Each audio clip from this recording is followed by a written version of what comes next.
Great to be back with some friends. So, can you tell us, you told me yesterday that you would answer the question today. Are you going to use the public funding, or are you going to pay your own way through this campaign?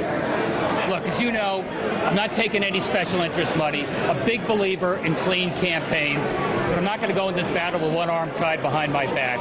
We have raised tens of thousands of dollars in small money donations. But right now, it's not a level playing field. I'm going to go out there to win. I'll be opting out of the public financing. The stakes are just too high, Mark.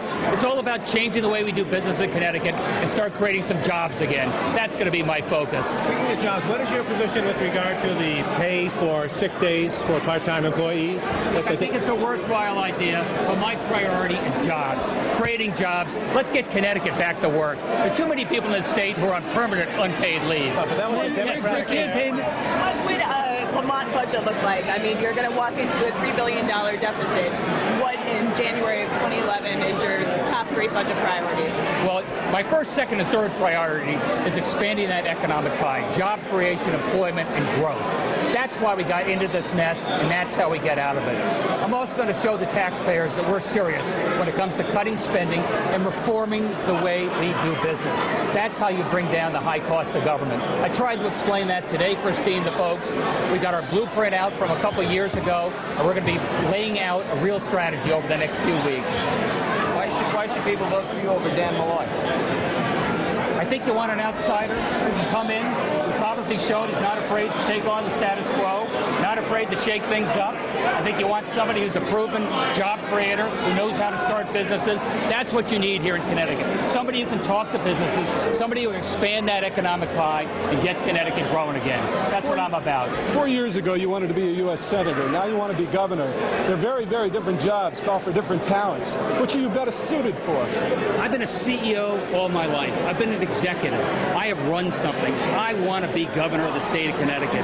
I think we need a strong leader. I think an executive here, look around the country. Look what strong governors have done, how they've turned around states. Look at Mark Warner in Virginia, for example. That's the type of governor I want to be in Connecticut. But you're going to have to work with the General Assembly. How are you going to work? How are you going to do what you want to do with a divided General Assembly? You just can't order things as the CEO of Connecticut. You have to legislate, and that means cooperating. I think people are getting tired of divided government here. It hasn't worked. For 20 years, Brian, we have had people blaming each other back and forth. As a Democratic governor of the state of Connecticut, I'm going to work hard with the legislature, hard with labor. We're going to get everybody to the table and make sure that people know there's no more blame game. We've got to solve this. We've got to get an honest budget. How does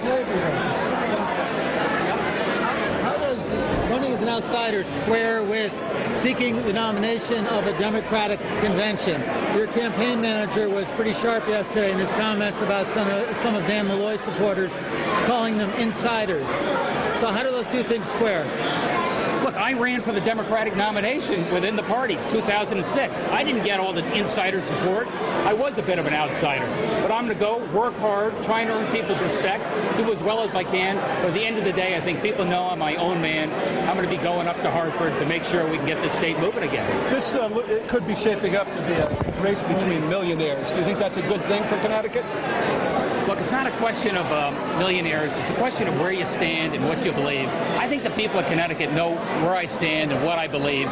I'm running on my record. I'm running on a vision for the state. That's how we win. That's how we win in November. So you don't see any problem with two millionaires facing off in November?